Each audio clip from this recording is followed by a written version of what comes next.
Video शुरू करने के पहले एक बात, यह वीडियो बनाने में बहुत मेहनत लगती है। अगर आपको यह वीडियो थोड़ा भी पसंद आए तो इस चैनल को सब्सक्राइब जरूर करना। धन्यवाद। राजा दशरथ की मृत्यु। श्रवण कुमार के वृतांत को समाप्त करने के पश्चात राजा दशरथ ने कहा, कौशल्य, मेरा अंतिम समय अब निकट आ चुका है। मुझे अब इन नेत्रों से कुछ भी दिखाई नहीं दे रहा। राम को अब मैं कभी नहीं देख सकूंगा। मेरी समस्त इंद्रियां मुझसे विदा हो रही हैं। मेरी चेतना शून्य हो रही है। हे राम, हे लक्ष्मण, हे पुत्र, हे सीता, हाय कुलघतिनी कैकेयी। कहते कहते राजा दशरथ की वाणी थम गई, श्वास उखड़ गए और उनके प्राण पखेरु उड़ गए। उनके प्राण निकलते ही रानी कौसल्या पछाड़ खाकर भूमि पर गिर पड़ी। सुमित्रा आदि रानियां तथा अन्य स्त्रियां भी सिर पीट पीट कर विलाप करने लगीं। समस्त अंतःपुर में करुणाजनक क्रंदन गूंजने लगा। सदैव सुख समृद्धि से भरे रहने वाला राजप्रासाद दुख का आगार बन गया। चैतन्य होने पर कौसल्या ने अपने पति का मस्तिष्क अपनी जंघाओं पर रख लिया और विलाप करते हुए बोली, हा दुष्ट कैकेयी, तेरी कामना पूरी हुई। अब तू सुखपूर्वक राज्य सुख को भोग। पुत्र से तो मैं पहले ही विलग कर दी गई थी, आज पति से भी वियोग हो गया। अब मेरे लिए जीवित रहने का कोई अर्थ नहीं रहा। कैकेयी की राजकुमारी ने आज कोसल का नाश कर दिया है। मेरे पुत्र और पुत्रवधू अनाथों की भांति वनों में भटक रहे हैं। अयोध्यापति तो हम सबको छोड़कर चले गए, अब मिथिलापति भी सीता के दुख से दुखी होकर अधिक दिन जीवित नहीं रह पाएंगे। हे कैकेयी, तूने 2 कुलों का नाश कर दिया। कौसल्या महाराज दशरथ के शरीर से लिपट कर फिर मूर्छित हो गई।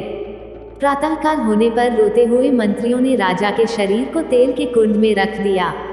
राम के वियोग से पूर्व में ही पीड़ित अयोध्यावासियों को महाराज की मृत्यु के समाचार ने और भी दुखी बना दिया। राजा की मृत्यु के समाचार प्राप्त होते ही समस्त व्यथित मंत्री, दरबारी, मार्कंडेय, मौद्गल, वामदेव, कश्यप तथा जाबाली वशिष्ठ के आश्रम में एकत्रित हुए। उन्होंने ऋषि वशिष्ठ से कहा, हे महर्षि, राज सिंहासन रिक्त नहीं रह सकता, अतः किसी रघुवंशी को सिंहासनाधीन कीजिए। शीघ्रातिशीघ्र अयोध्या के सिंहासन को सुरक्षित रखने का प्रबंध कीजिए, अन्यथा किसी शत्रु राजा के मन में अयोध्या पर आक्रमण करने का विचार उठ सकता है। वशिष्ठ जी ने कहा, आप लोगों का कथन सत्य है। स्वर्गीय महाराज के द्वारा भरत को राज्य का उत्तराधिकारी घोषित किया ही जा चुका है, अतः मैं भरत को उनके नाना के यहाँ से बुलाने के लिए अभी ही किसी कुशल दूत को भेजने की व्यवस्था करता हूँ। तत्काल राजगुरु वशिष्ठ ने सिद्धार्थ, विजय, जयंत तथा अशोकनंदन नामक चतुर दूतों को बुलवाकर आज्ञा दी कि शीघ्र कैकेयी जाओ और मेरा यह संदेश भरत और शत्रुघ्न को दो कि तुम्हें अत्यंत आवश्यक कार्य से अभी अयोध्या बुलाया है। ध्यान रखो कि वहां पर राम, लक्ष्मण और सीता को वन भेजने का या महाराज की मृत्यु का वर्णन कदापि मत करना। कोई भी ऐसी बात उनसे मत कहना जिससे उन्हें किसी अनिष्ट की आशंका हो या उनके मन में किसी भी प्रकार के अमंगल का संदेह उत्पन्न हो।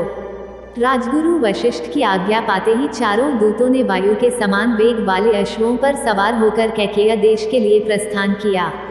वे मालिनी नदी पार करके हस्तिनापुर होते हुए पहले पांचाल और फिर वहां से शरदंड देश पहुंचे। वहां से वे इक्षुमती नदी को पार करके वाहलिक देश पहुंचे। फिर विपाशा नदी पार करके कैकेयी देश के गिरिव्रज नामक नगर में पहुंच गए। जिस रात्रि ये दूत गिरिव्रज पहुंचे उसी रात्रि को भरत ने एक अशुभ स्वप्न देखा। निद्रा त्यागने पर स्वप्न का स्मरण करके वे अत्यंत व्याकुल हो गए। अपने उस स्वप्न के विषय में एक मित्र को बताते हुए उन्होंने कहा, हे सखा, रात्रि में मैंने एक भयानक स्वप्न देखा है। स्वप्न में पिताजी के सिर के बाल खुले थे। वे पर्वत से गिरते हुए गोबर से लथपथ थे और अंजलि से बार बार तेल पी पी कर हंस रहे थे। मैंने उन्हें तिल और चावल खाते तथा शरीर पर तेल मलते देखा। इसके बाद मैंने देखा कि सारा समुद्र सूख गया है, चंद्रमा टूटकर पृथ्वी पर गिर पड़ा है, पिताजी के प्रिय हाथी के दांत टूट गए हैं, पर्वतमालाएं परस्पर टकराकर चूर चूर हो गई हैं और उससे निकलते हुए धुएं से पृथ्वी और आकाश काले हो गए हैं। मैंने देखा कि राजा गधों के रथ में सवार होकर दक्षिण दिशा की ओर चले गए। ऐसा प्रतीत होता है कि यह स्वप्न किसी अमंगल की पूर्व सूचना है। मेरा मन अत्यंत व्याकुल हो रहा है। भरत ने स्वप्न का वर्णन समाप्त किया ही था कि अयोध्या के चारों दूतों ने वहां प्रवेश कर उन्हें प्रणाम किया और गुरु वशिष्ठ का संदेश दिया। हे राजकुमार, गुरु वशिष्ठ ने अयोध्या की कुशलता का समाचार दिया है तथा आपसे तत्काल अयोध्या चलने का आग्रह किया है।